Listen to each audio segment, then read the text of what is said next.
नमस्कार, DD news Rajasthan के इस विशेष कार्यक्रम चर्चा में आप सभी का स्वागत है। मैं हूं आपके साथ विकास। आज चर्चा में के इस खास कार्यक्रम में हम चर्चा करेंगे उसकी जिसकी पूरे देश में चर्चा हो रही है। जी हां, वक्फ संशोधन बिल, उसी की चर्चा करेंगे। लोकसभा में आज करीबन 12 बजे इस बिल को पेश किया गया है और लोकसभा में लगातार चर्चा हो रही है। आखिर ये वक्फ संशोधन बिल क्या है, इसके क्या कुछ प्रावधान है और इसका देश में लागू होने के बाद में क्या कुछ प्रभाव पड़ेगा।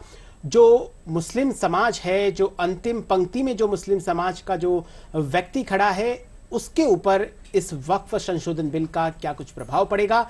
नए भारत की तस्वीर हम सबके समक्ष किस तरीके से उभर कर आएगी, इस पर चर्चा करेंगे। और इसी खास विषय पर चर्चा करने के लिए स्टूडियो में आज हमारे साथ बेहद ही खास मेहमान मौजूद है। मैं उनसे आपका परिचय करवा देता हूं। हमारे साथ सुनैना शर्मा जी हैं। आप राजस्थान हाई कोर्ट में एडवोकेट हैं और विधि विशेषज्ञ के तौर पर आज के इस कार्यक्रम में शामिल हो रही है। सुनैना जी, आपका बहुत बहुत स्वागत है इस कार्यक्रम में। चलिए चर्चा को शुरू करते हैं। सुनैना जी, काफी दिनों से या फिर मैं यूं कहूं काफी महीनों से लगातार देश में एक विषय पर लगातार चर्चा हो रही है, वक्फ संशोधन बिल। लोकसभा में आज इसको पेश किया गया है। लोकसभा में भी चर्चा का जो क्रम है वो जारी है। सबसे पहले हम आपको ये समझना चाहेंगे कि वक्फ बोर्ड क्या है और उसके संशोधन का जो ये बिल लाया गया उसमें ऐसा क्या है जो पिछले बिल में नहीं था। जी देखिए, ये जो नया बिल आया है, ये यदि देखा जाए, जैसा आपने अभी कहा कि नए भारत का जो निर्माण है जी, वो इससे हम देख रहे हैं कि इसकी संभावनाएं काफी अच्छी हो जाती हैं। ऐसा मुस्लिम समाज जो अंतिम पंक्ति में खड़ा हुआ है, उसके हितार्थ ये कह सकते हैं कि इस बिल को लाया जा रहा है। इस बिल में ऐसे कई प्रावधान हैं जो कि वक्फ एक्ट को, वक्फ बोर्ड के किए जाने वाले कार्यों को जो है ट्रांसपेरेंट करता है, पारदर्शिता लाता है। जो पहले पारदर्शिता नहीं थी वो अब लाने का प्रयास किया जा रहा है। बोर्ड का जो संगठन है उसको और अधिक मजबूत और अधिक सक्षम बनाने की इसमें कई विधियां हैं। जी, जैसे मैं आपको एग्जाम्पल के तौर पे बताऊं कि बोर्ड पहले भी जो एक्ट था उसमें 11 सदस्यों का बोर्ड हुआ करता था और इस बोर्ड में पहले में ये कंपलसरी था कि ऐसा कोई भी व्यक्ति जो 21 वर्ष की आयु से अधिक एवं मुस्लिम हो, वही केवल इस बोर्ड का सदस्य हो सकता था। जी, बिल के जो प्रावधान है, बोर्ड के जो प्रावधान है, उनके ऊपर तो हम विस्तार से चर्चा करेंगे, लेकिन सबसे पहले जो इसका इतिहास है, आखिर ऐसी क्या परिस्थितियां उत्पन्न हुई कि हमें वक्फ बोर्ड बनाना पड़ा। क्योंकि इस्लामिक देशों में देखा जाए तो वहां पे वक्फ बोर्ड नहीं है। जी, भारत एक ऐसा देश है जहां पर वक्फ बोर्ड है। जी, सबसे पहले इस बोर्ड का काम क्या था और किन परिस्थितियों में इस बोर्ड का निर्माण किया गया। जी, बहुत अच्छा प्रश्न आपने पूछा विकास जी, आपका धन्यवाद। आपने ये कहा कि मुस्लिम जो अन्य कंट्रीज हैं उनमें वक्फ बोर्ड नहीं है लेकिन भारत में है। तो ये जो एक्ट है ये बताता है कि भारत कितना शानदार, कितना अच्छा देश रहा है कि हर एक व्यक्ति की इसने चिंता की है और हर एक जो संपत्ति है, जो किसी भी व्यक्ति, संस्था, धर्म से संबंधित हो, उस संपत्ति का सही ढंग से प्रयोजन हो सके, उसका मैनेजमेंट हो सके, ऐसी आवश्यकता पड़ी, ऐसी आवश्यकता समझी गई। मैं आपको इसका इतिहास बताऊं कि सबसे पहले इसकी आवश्यकता 1955 में महसूस हुई, 1950 में महसूस हुई, सॉरी 1950 में ऐसा लगा कि वक्फ के लिए जो संपत्ति आ रही है, वक्फ का क्या अर्थ है? वक्फ का अर्थ है ऐसी कोई भी संपत्ति या ऐसा कोई भी धन जो मुस्लिम समुदाय के लोग या मुस्लिम धर्म को मानने वाला व्यक्ति किसी अच्छे काम के लिए देता है, खुदा के नाम पे स्वेच्छा से देता है। जो एक तरह से हिंदू धर्म में जैसे दान दिया जाता है, इस प्रकार से ये दान की राशि है या दान की संपत्ति, दान में दी हुई संपत्तियां हैं। अब दान में दी हुई संपत्ति का उपयोग कहाँ होना चाहिए? उसका उपयोग होना चाहिए कुछ परोपकार करने के लिए। तो परोपकार के उपयोग के लिए इसका सही ढंग से उपयोग हो सके, उसका मैनेजमेंट हो सके, इसके लिए इसकी आवश्यकता पड़ी और इसके लिए बोर्ड का गठन किया गया। बोर्ड का गठन करके सबसे पहले सेंट्रल वक्फ बोर्ड बनाया गया जो कि 1955 में बनाया गया। उसकी जस्ट 1 साल बाद में फिर एक अमेंडमेंट किया गया और 1956 में उसमें अमेंडमेंट करके स्टेट वक्फ बोर्ड भी बनाया गया। स्टेट वक्फ बोर्ड में भी 2 हिस्से इसके रखे गए, शिया वक्फ बोर्ड और सुन्नी वक्फ बोर्ड। शिया और सुन्नी दोनों की जो प्रॉपर्टीज आती हैं या संपत्ति वक्फ के माध्यम से आती है उसका सही ढंग से मैनेजमेंट हो। यदि कोई शिया या सुन्नी में इसी प्रकार का कोई विवाद उत्पन्न होता है कि प्रॉपर्टी को कैसे मैनेज किया जाए, या ये संपत्ति शिया की है या नहीं है, सुन्नी समुदाय की है या नहीं है, उसे भी मैनेज करने के लिए बाकायदा वक्फ बोर्ड को और इसके अलावा सिविल कोर्ट को भी पावर्स दिए गए थे। लेकिन उसमें एक छोटी सी कमी थी उस समय, जो मैं आपको आगे बताऊंगी कि उस कमी को अब सुधारा गया है।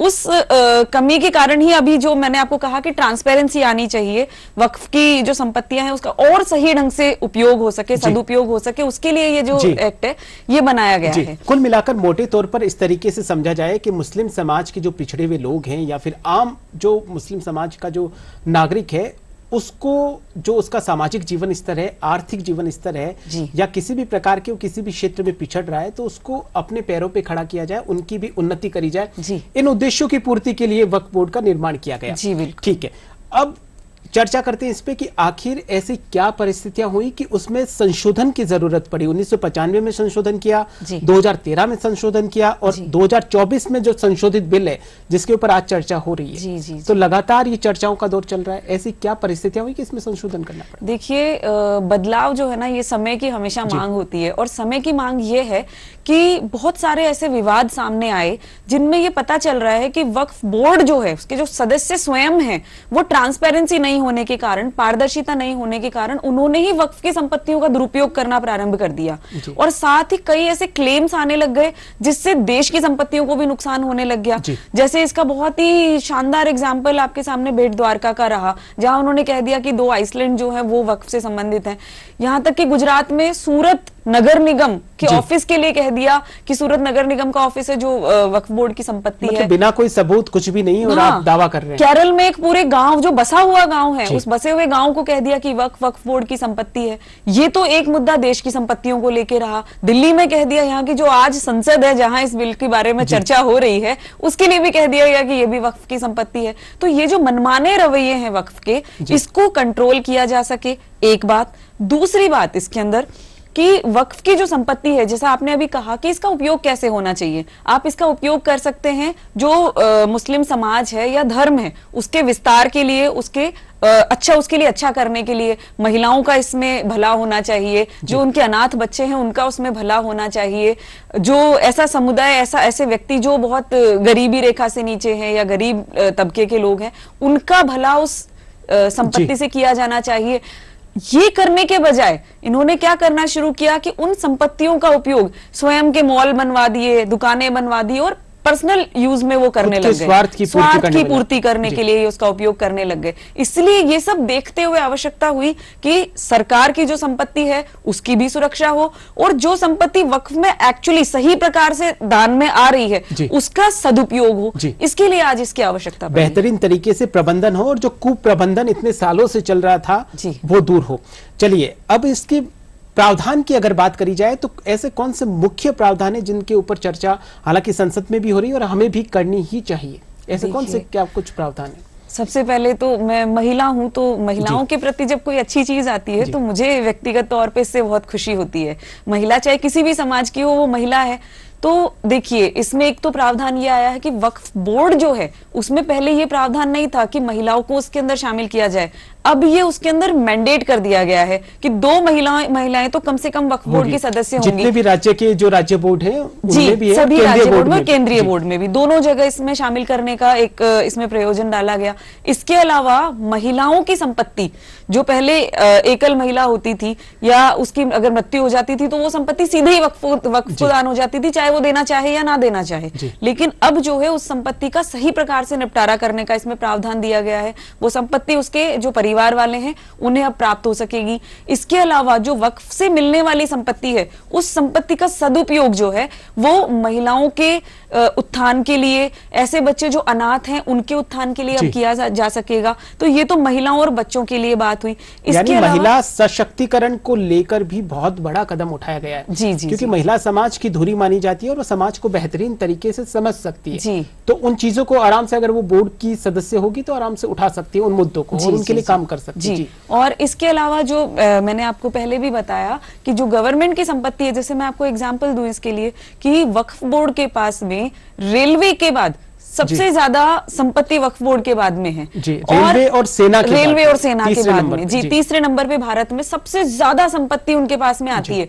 लेकिन उसके बावजूद 10 साल पहले जो 121 करोड़ का टैक्स इनसे रिसीव हो रहा था वो मात्र 1.5 करोड़ पर आ गया है। तो आप देखिए कि कितना ज्यादा भारत देश की जो संपत्ति है, टैक्स से मिलने वाली जो आय है, उसका नुकसान इसमें हुआ है। टैक्स का तो आपने जिक्र किया कि टैक्स नहीं मिल रहा है, लेकिन उससे पहले संपत्तियां कौन कौन सी है इसके बारे में भी कोई ऑनलाइन या कुछ भी एविडेंस नहीं है। ऑनलाइन एविडेंस सबसे बड़ा जो प्रावधान में यही कहा गया है कि इसका जितना भी रिकॉर्ड है उसको ऑनलाइन करेंगे, ताकि देश की जनता को मालूम चले कि कहां पर क्या कुछ है, वक्फ बोर्ड की संपत्तियां क्या है, कहां पे इन्होंने कुछ काम किया है और कहां पे इनके द्वारा जो दान पुण्य किया गया है उससे कितने लोगों का जो जीवन स्तर है मुस्लिम समाज के लोगों का, उसमें क्या कुछ परिवर्तन हुआ है। जी अच्छा, इसमें मैं आपको एक और चीज ऐड ऑन करना चाहूंगी कि एक इन्होंने प्रोविजन बनाया है। पहले क्या होता था, वक्फ बोर्ड के ही जो लोग होते थे वो संपत्तियों का निरीक्षण करते थे कि कौन सी संपत्ति वक्फ से संबंधित है, कौन सी नहीं है।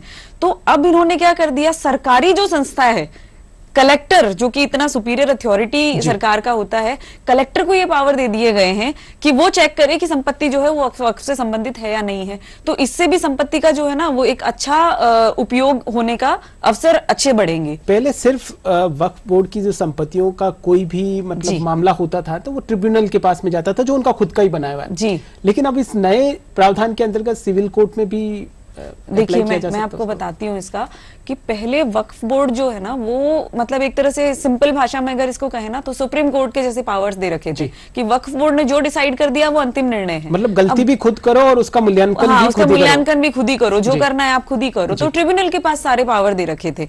लेकिन अब इसमें अमेंडमेंट किया गया कि यदि आपको लगता है कि वक्फ बोर्ड जो है उसने कोई फैसला गलत दिया है तो 90 दिन के अंदर अंदर आप सिविल कोर्ट में उसको चैलेंज कर सकते हैं, अपील कर सकते हैं। और इसके साथ साथ जो अन्य हाई कोर्ट में भी आप जा सकते हैं, सुप्रीम कोर्ट में भी जा सकते हैं। मतलब ये कि कॉन्स्टिट्यूशनल जो है इस लॉ को और कॉन्स्टिट्यूशन के प्रावधान जो है इसमें अमेंड करने की और इंसर्ट करने की कोशिश की गई। एक बहुत ही महत्वपूर्ण प्रावधान है कि जो देश में जितने भी वक्फ बोर्ड, 30 से ज्यादा वक्फ बोर्ड है, लेकिन उसमें जो सदस्यों की अगर बात करी जाए तो इसमें सभी मुस्लिम समाज के लोग हैं। लेकिन इस जो संशोधित बिल में दूसरे धर्मों के जो सदस्य भी बनाए जा सकते हैं, इससे कितना कुछ आपको लगता है कि प्रभाव पड़ेगा? देखिए, दूसरे धर्मों के भी लोगों को सदस्य बनाया जा सकता है और इसके अलावा मैंडेट कर दिया गया है कि जो बहुत मोस्ट इंटेलिजेंट लोग समाज के माने जाते हैं, रिटायर्ड जुडिशियल ऑफिसर्स हो गए, रिटायर्ड अधिकारी हो गए, उनको भी अब वक्फ बोर्ड में शामिल किया जाएगा। तो जितने इंटेलिजेंट माइंड किसी प्रॉपर्टी का एडमिनिस्ट्रेशन करेंगे तो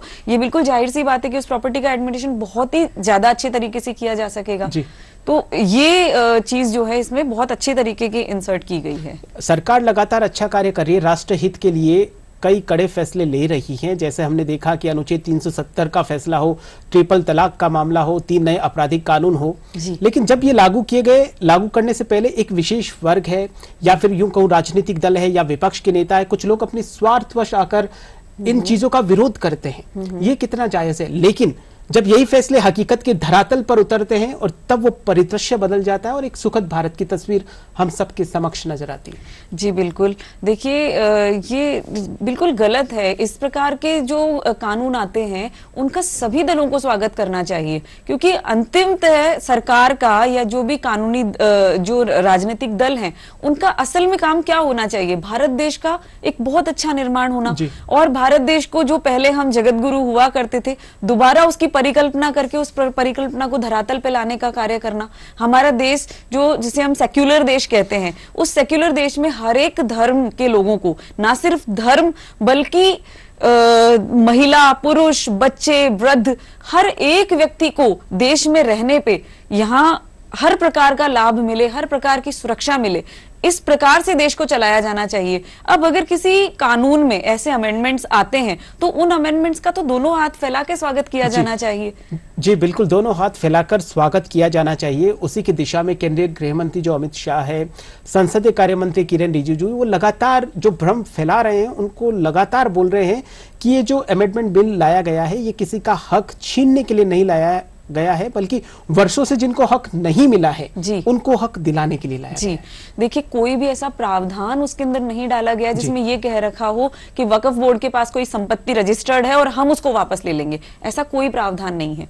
केवल ऐसी संपत्तियां जो वक्फ बोर्ड में रजिस्टर्ड नहीं है, ऐसी संपत्तियां जो बाय यूज वक्फ बोर्ड कहता था कि हमने इसको यूज कर लिया और अब ये संपत्ति हमारी हो गई, ऐसी संपत्तियों पर नजर रखी जा सके और कोई भी संपत्ति जो है ऐसी गलत तरीके से उपयोग ना हो, सरकारी संपत्तियों का दुरुपयोग ना हो, अन्य धर्म के लोग जो अपनी संपत्ति वक्फ करना ही नहीं चाहते हैं जी, उनका दुरुपयोग ना हो, इसके लिए वक्फ का जो ये अमेंडमेंट बिल है वो लाया गया है। तो इसलिए इसमें डरने की तो कोई आवश्यकता ही नहीं है, ऐसे भ्रम फैलाने की भी कोई आवश्यकता ही नहीं है कि कोई गलत चीज लाई जा रही है। गलत चीज कैसे हुई? मैंने तो अभी इतने सारे आपको एग्जांपल्स बताए जिससे भला हो सकता है। ये तो बिल्कुल भला करने वाला कानून है। जी बिल्कुल सही फरमाया आपने। और इसमें आपत्ति हो भी कैसे? हमारा भी कहीं बैंक में अकाउंट है तो सारी चीजें पारदर्शी तरीके से सब जगह रिकॉर्ड में रहती है जी। तो आप इतना बड़ा बोर्ड चला रहे हो तो आपकी जितनी भी संपत्तियां हैं वो रिकॉर्ड में क्यों ना हो? पूरे देश में पारदर्शी तरीके से नियम बनाए जा रहे हैं तो क्यों ना वक्फ बोर्ड भी पारदर्शी हो, उसकी भी जो जवाबदेहिता है वो सुनिश्चित हो। जी जी बिल्कुल। देखिए ना, बहुत सारे लोग ऑब्जेक्शन कर रहे हैं कि कलेक्टर को क्यों इसका पावर दिया जाए, तो ये ऑब्जेक्शन तो एकदम मतलब माने जाना ही नहीं चाहिए। कलेक्टर जब पूरे देश की अन्य संपत्तियों को संभाल सकता है तो कलेक्टर क्यों नहीं उसकी भी जांच कर सकता है? तो एक तो ये जांच होनी ही चाहिए, इससे पारदर्शिता भी आएगी और संपत्तियों का दुरुपयोग भी जो होना है वो बंद हो जाएगा। इसके अलावा मुस्लिम समाज को जो जिनके लिए वक्फ किया जा रहा है उनको इसका जो अधिकतम फायदा है वो मिल सकेगा। सब वक्फ की जो संपत्ति है उसका उपयोग किस प्रकार से होना चाहिए, जो शुरुआत में मैंने बताया 1950 में जो इसकी आवश्यकता हुई वो कैसे हुई कि वक्फ में जो संपत्तियां आ रही है उस संपत्तियों से स्कूल्स बनाए जाएं, कॉलेजेस बनाए जाएं, उनके धर्मार्थ जो संस्थाएं हैं वो खड़ी की जाएं। लेकिन उसके उलट हुआ क्या? दुकानें और मॉल्स बनाए गए। आप दुकानें और मॉल्स बना के कैसे उसका उपयोग कर रहे हो, और वो भी स्वयं के लिए। उससे आने वाला जो किराया है वो स्वयं आप यूज कर रहे हो, आप उसकी कहीं पे कोई अकाउंटेबिलिटी नहीं दे रहे हो, कहीं नहीं बता रहे हो कि हम इसको कहां कैसे यूज कर रहे हैं, कितनी संपत्तियां हमारे पास में है। अब कलेक्टर को जो पावर दिया गया है, देखिए उससे क्या होगा। आप ये कहते हो कि वक्फ को कोई संपत्ति 200 साल पहले मिली थी, किसी नवाब ने डोनेट करी थी, मान लेते हैं, वो जो 200 साल पहले जो रिकॉर्ड संपत्ति दी गई थी उसका रिकॉर्ड कहाँ होगा? जी, कलेक्टर के पास में, जिनके पास में रेवेन्यू रिकॉर्ड रहता है। तो ये तो जांच करने का सबसे उपयुक्त तरीका है। जी। इस प्रकार से अच्छे उपयुक्त अमेंडमेंट्स जो हैं इसके अंदर लाए गए हैं, इसलिए किसी प्रकार के बहकावे में आने की किसी समाज को आवश्यकता नहीं है। बहुत अच्छे तरीके से इसका वेलकम करना चाहिए और बहुत अच्छे तरीके से इसका उपयोग ये जब धरातल पे आएगा तो मुस्लिम समाज स्वयं देखेगा, जो ऐसा तबका है जो इसका ऑब्जेक्शन कर रहा है वो स्वयं देखेगा कि कितना अच्छा इसका उपयोग हमारे लिए हो रहा है। जी, एक पहले बहुत जो पहले वाला बिल था उसमें प्रावधान था कि किसी भी जमीन पर मस्जिद या इस्लामिक जो धर्म है या इस्लामिक जो उद्देश्य उनकी प्राप्ति के लिए कुछ भी इस्लामिक धर्म से संबंधित कुछ भी हो रहा हो तो वक्फ बोर्ड उसके ऊपर दावा कर देता था क्योंकि यहाँ पे इस्लामिक उद्देश्यों की पूर्ति के लिए कुछ न कुछ काम हो रहा है।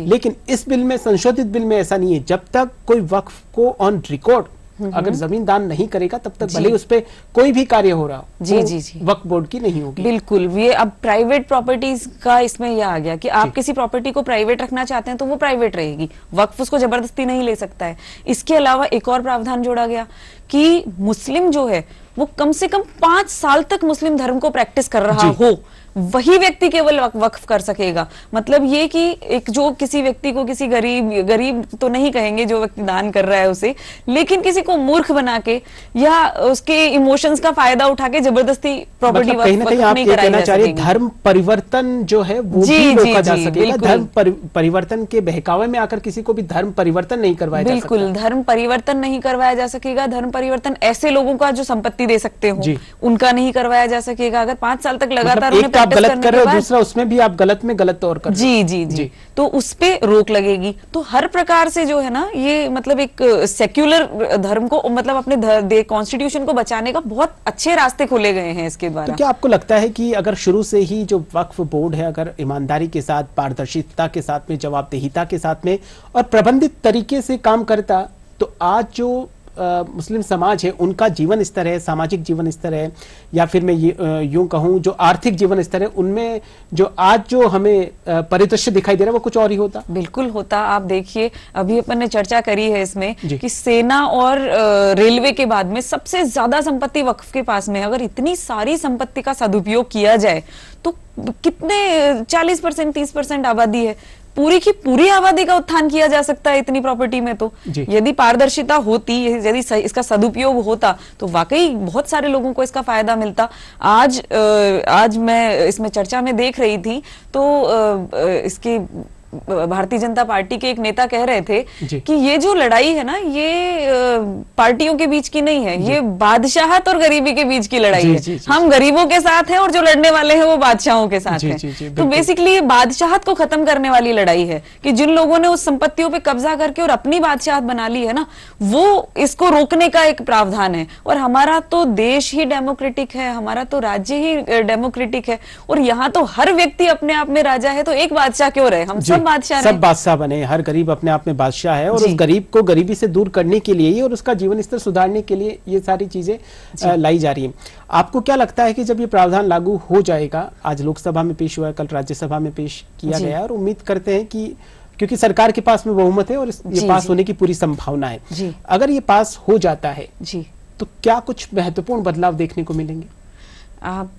हमने जो अभी लगातार चर्चा की है, इन्हीं चीजों को लेकर हम देखेंगे कि मुस्लिम समाज के जो लोग हैं उनका बेहतर उत्थान होगा। वक्फ बोर्ड जो है, बोर्ड बहुत अच्छा गठित हो सकेगा, जिससे पारदर्शिता के साथ साथ मैनेजमेंट भी बहुत अच्छा होगा, और जो समाज के गरीब तबके के लोग हैं या जो दबे हुए लोग हैं, उन लोगों के उत्थान के लिए बहुत अच्छा काम हो सकेगा। संपत्ति का सदुपयोग होने से और आय कि सही विवरण सामने आने से सरकार को रेवेन्यू और टैक्सेस में भी इसका फायदा मिलेगा। तो हर प्रकार से उन्नति के रास्ते खुलेंगे, व्यक्तिशय भी और सरकार को भी। क्योंकि भारत एक धर्मनिरपेक्ष राज्य है और भारत की हमेशा से यही कहना है, और यही भारत के संविधान की आत्मा में भी यही है कि यहाँ पे जो भी है, चाहे वो किसी भी समाज का, किसी भी धर्म का, उसको अच्छे से गरिमापूर्ण जीने का अधिकार है, अच्छे से शिक्षा लेने का अधिकार है, अच्छे से मतलब किसी भी काम को बहुत अच्छे से करने का, पूरे तरीके से संविधान के दायरे में रहकर करने का पूरे तरीके से अधिकार है। बिल्कुल। तो उससे कितनी कुछ मतलब आप देखते हैं कि परिदृश्य में बदलाव हो सकता है? देखिए, संवैधानिक बदलावों में, अगर आपने अभी मेरे से थोड़ी देर पहले पूछा था कि यदि बोर्ड ने पहले ही पारदर्शी रूप से और सही ढंग से काम किया होता तो क्या होता, तो ये होता कि आज इतनी बड़ी संपत्ति जो वक्फ बोर्ड के पास से है, बहुत सारे बच्चे जो आज स्कूल्स अपना मैनेज नहीं कर पा रहे हैं, बहुत सारे ऐसे पेरेंट्स हैं जो पढ़े लिखे नहीं हैं, उनकी एजुकेशन अच्छी हो जाती। एक तबका जो बहुत कम एजुकेटेड है, उनकी एजुकेशन में अच्छा उपयोग हो जाता अगर वो उससे स्कूल्स चलाते, कॉलेजेस चलाते, और उससे अल्टीमेटली पूरे देश का ही बहुत अच्छा निर्माण होता। पूरे देश का अच्छा निर्माण होगा। प्रधानमंत्री नरेंद्र मोदी के नेतृत्व में लगातार ऐसी नीतियां बनाई जा रही है देश के लिए, जो देश को विकसित भारत की ओर लेकर जाए। इसके अलावा काफी कुछ आमूलचूल परिवर्तन भी किए गए जो हम सबके समक्ष हैं। भारत को 2047 तक विकसित बनाना है, तो इस तरीके के जो संशोधित बिल आते हैं और वो लागू होते हैं, तो वो जो विकसित भारत की जो कल्पना को साकार करना, उसमें कितनी कुछ महत्वपूर्ण भूमिका ये बिल निभा पाएंगे? देखिए, कॉन्स्टिट्यूशन हमारा जो है ना, वो कहा जाता है कि दुनिया में अगर सबसे खूबसूरत किसी देश का संविधान है तो वो भारत का है, क्योंकि ये धर्मनिरपेक्ष है, हर एक व्यक्ति की चिंता करता है, हर एक व्यक्ति के साथ साथ हर एक तबके की चिंता करता है। तो ऐसे जो कानून है, ये कानून बिल्कुल अभी जो ये अमेंडमेंट लाया गया है, बिल्कुल इसका साक्षात उदाहरण है कि हर एक तबके की चिंता की गई है, हर एक व्यक्ति की, हर एक उसमें जो पार्ट है महिला और पुरुष की, हर एक की इसमें चिंता की गई है। तो ये डेफिनेट सी बात है, महिलाओं, मुस्लिमों में भी जो 50% आबादी है वो महिला ही है, और अगर 50% का उत्थान होता है, बच्चों का उत्थान होता है, तो 2047 तक जब वही बच्चे पढ़ लिख के बहुत अच्छी एजुकेशन लेके बड़े होंगे, एक अच्छे पर्सपेक्टिव में, एक अच्छे तरीके से बड़े होंगे, तो बहुत अच्छा निर्माण होगा। आपने महिलाओं का जिक्र किया, जब ट्रिपल तलाक का कानून सरकार लेकर आई तब भी लगातार कुछ जो स्वार्थवश या फिर यूं कहूं जो देश को गुमनामी के अंधेरे में डाल रहे थे, गुमराह कर रहे थे, उनका लगातार विरोध चल रहा था। लेकिन जैसे ही वो बिल पास हुआ, पूरा दृश्य ही बदल गया, और सबसे पहले ही जो मुस्लिम महिलाएं हैं उन्होंने ही स्वागत किया इस चीज का कि अब हमें सशक्त होने का बहुत अच्छा मौका मिला है। बिल्कुल। देखिए, कौन महिला ऐसा चाहेगी कि हमें बस 3 बार बोल दिया जाए और तलाक हो जाए। क्योंकि आज लोकसभा में ऐसा- रविशंकर प्रसाद जी ने भी सबसे बड़ा मुद्दा ये उठाया था कि हम महिला सशक्तिकरण की ओर भी आगे बढ़ रहे हैं जी इस बिल के जरिए। जी जी, बिल्कुल बिल्कुल साफ दिखाई दे रहा है इस बिल में जो प्रावधान है। महिलाओं के साथ साथ ऐसे ऐसे बच्चे जिनका कोई संरक्षण करने वाला नहीं है, उनका भी संरक्षण किया जा रहा है इस बिल के माध्यम से। तो ये तो बहुत अच्छी बात है। और जो ट्रिपल तलाक की आपने बात करी, उससे तो महिलाओं को कितना संरक्षण मिल गया कि कोई भी व्यक्ति अचानक से उसके मतलब उसको छोड़ नहीं देगा, वो अचानक से बेघर नहीं हो जाएगी। तो इसमें तो महिलाओं का तो स्वागत करना ही था। और मैं तो जो स्वयं महिला हूं, मैं तो कहती हूँ कि जब भी ऐसा कोई कानून आता है तो मुझे तो इससे बड़ी खुशी भी होती है। और ये एक वो मिलता है, एक आश्वासन मिलता है कि इस देश में रह के हम सुरक्षित हैं, इस देश में रह के मैं भी सुरक्षित हूँ, मेरी मुस्लिम बहनें भी सुरक्षित हैं। तो बहुत अच्छे देश में हम निवास कर रहे हैं। हम सबको ऐसे बिलों पे खुशी मनानी चाहिए। जी बिल्कुल, हम सबको ऐसे बिलों पे खुशी मनानी चाहिए। और इस तरह के जो काम किए जा रहे हैं, इस तरह के जो बिल लाए जा रहे हैं, उनका हमें स्वागत करना चाहिए। उम्मीद करते हैं कि जल्द से जल्द ये पास हो। आज आप इस प्रोग्राम में पधारे और इतने अच्छे से सरलता के साथ, सहजता के साथ अपने विचार रखिए, इसके लिए आपका बहुत बहुत शुक्रिया। शुक्रिया। ये वक्त है वक्फ के बदलने का, ये वक्त है वक्फ में जो कुप्रबंधन चल रहा है उसको प्रबंधित तरीके से रास्ते पर चलने का, ये वक्त है वक्फ में पारदर्शिता लाने का। इसी के साथ आज के प्रोग्राम में फिलहाल के लिए इतना ही। आप देखते रहिए आपका अपना चैनल डीडी न्यूज़ राजस्थान। नमस्कार।